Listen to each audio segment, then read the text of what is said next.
Here we go, ready, and rolling, and action. Actually, it started as a team of doctors trying to diagnose the undiagnosable. What we were trying to do, quite cynically, was to do a cop kind of show in a medical setting. And I felt it was really important that we have a character at the center of it that was interesting and that could delve into the character attributes of the patients and to try and diagnose them through those personal attributes and what they're lying about and what their secrets are. And that's when House came along. And the big green thing in the middle of the bigger blue thing on a map is an island.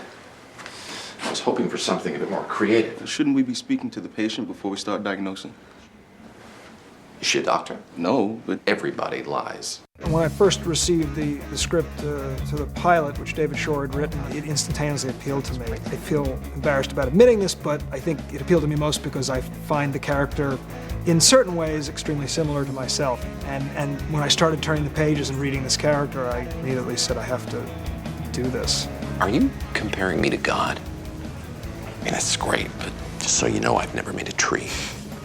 What was really interesting was Bryan Singer, after working on several movies, had decided there's no way on this kind of production schedule I'm going to hire a non-American actor. Unbeknownst to him, we put in the tape of Hugh, and he literally got out from behind his desk and went around his desk and went right up to the television as close as he could get because he was sort of mesmerized. And I said, see, you know, here's an American actor who's really grasping this character. And everyone's looking at me kind of funny because they all kind of knew he was a British actor.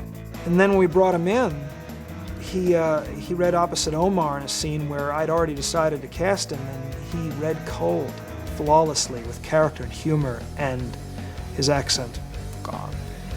Straight American. And I was thinking, This is Dr. House. So yeah, we sort of knew right away. I have no idea whether that story is even vaguely true. I'm still convinced that they went to 45 other people who turned them down flat and said, I'm not going to do it for that money. Or whatever, I don't know. But it sounds good. It's very flattering to think that something I did on screen caught his attention like that. I can't imagine what it was, to be honest. There isn't a treatment for hepatitis E. Either he'll get better on his own or he'll continue to deteriorate. Yeah, I went to medical school too. I can only say that when I read, I thought, oh, hello, there's something good going on here. I still think it was a typing error. I think they just put the wrong name on the label. Who knows? Who knows how it happened?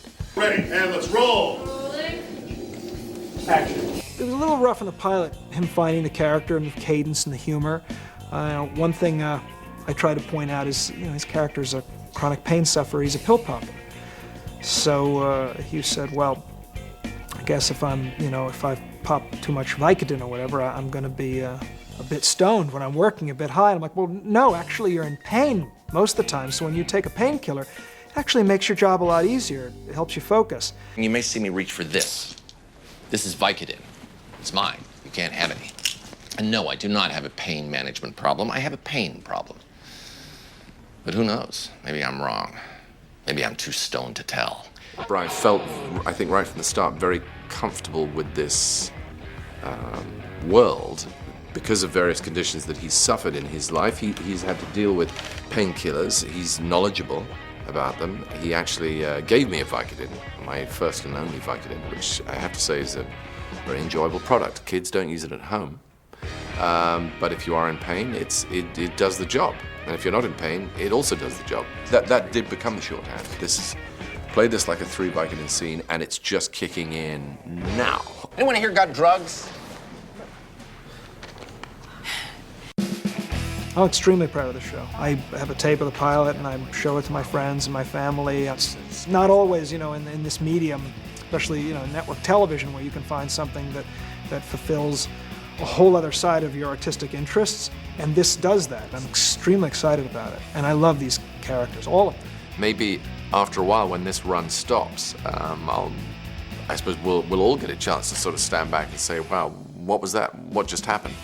But at the moment, I have seriously, this could all be a con. I'm not even sure it's on the air. And cut. That's a touchdown. Excellent. Good.